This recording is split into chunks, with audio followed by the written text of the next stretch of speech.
The email came at 2:09 a.m. Subject line, "Something you need to see." It was from a man named Mark Ellison, the new owner of my old house, the house that burned. He said he'd been remodeling, tearing down drywall in the living room, when he found a small camera embedded in the corner stud. The lens was scorched black, but the memory card inside still worked. He'd watched the footage. Then, he stopped halfway through. He said it didn't seem right that he was the one seeing it, so he sent it to me. I downloaded the file, clicked play. Static first, then color. A dimly lit living room, the same one where I'd once taught my son how to draw a circle. Then movement. My wife, sitting on the couch. A man beside her. Not me. They were close, too close. He brushed hair from her face, kissed her cheek. The timestamp read 11:42 p.m.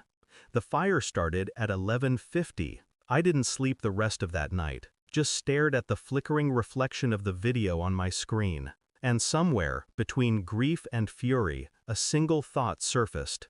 It wasn't an accident. The next morning I watched it again, frame by frame. There was laughter, whispering, then a sound from upstairs, my son calling for water.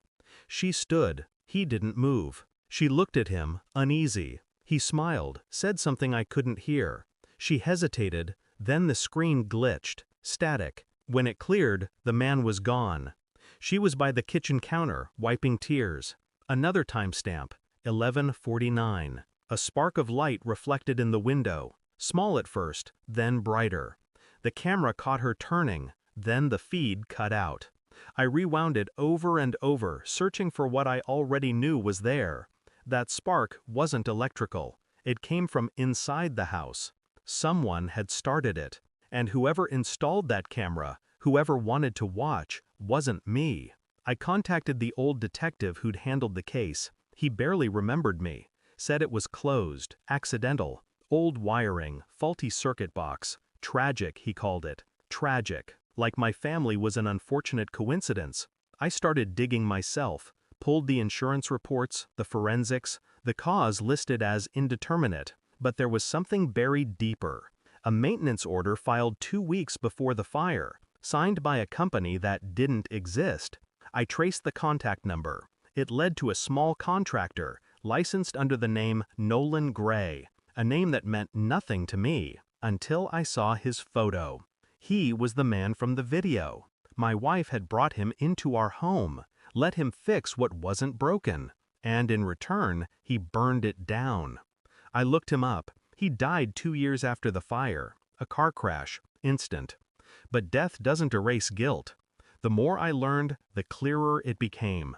This wasn't a spontaneous affair. It was planned, insured, paid. She'd taken out a new life policy a month before it happened, one that only benefited her. I drove back to the town I'd sworn I'd never see again. The same streets, the same church, the same bakery she loved. Except now, there was a new house on the lot where ours once stood. I didn't go there. I went to the archives instead. City Hall. The investigators' files, the insurance claim logs, they told me the rest. She'd transferred the payout to a private account 3 days after the fire, under her maiden name, which made no sense, because she was dead. Except she wasn't. A photo, dated 2 years ago, surfaced from a social media post tied to that same account. Different name, different hair, same eyes. She'd staged everything. The affair, the fire, the deaths. And she'd walked away from the ashes. I found her in a coastal town 3 states away. She was working at a real estate office under a new identity. Her smile was the same. When I entered, she froze, didn't breathe, didn't blink. "Hello, Claire," I said. Her name, her real name, hung in the air like smoke. I placed a flash drive on the counter. The footage, the insurance papers, the photo of her and Nolan. She reached for it, trembling. "Please," she whispered, "you don't understand." "I do," I said. "You lit the fire. You killed him." Her lips parted, but no sound came out. I leaned closer. "You took everything from me, so I'm taking the one thing left from you, your peace." I turned to leave. Her voice cracked behind me, desperate. "What are you going to do?" "Nothing," I said. "You'll do it to yourself."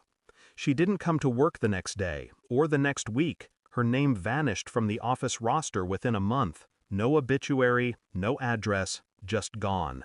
Maybe she ran again, maybe she didn't. It doesn't matter. I still see their faces in the smoke sometimes. My son's small hand pressed against the window. Her silhouette behind him. The flames never fade. But the guilt, the crushing, suffocating guilt, that's gone now. Because I finally know the truth. She didn't die in the fire. She was the fire. And I'm the one who finally put her out. Thanks for watching. Don't forget to like, share, and comment. Subscribe now to Cheating Stories Insight World for more amazing stories.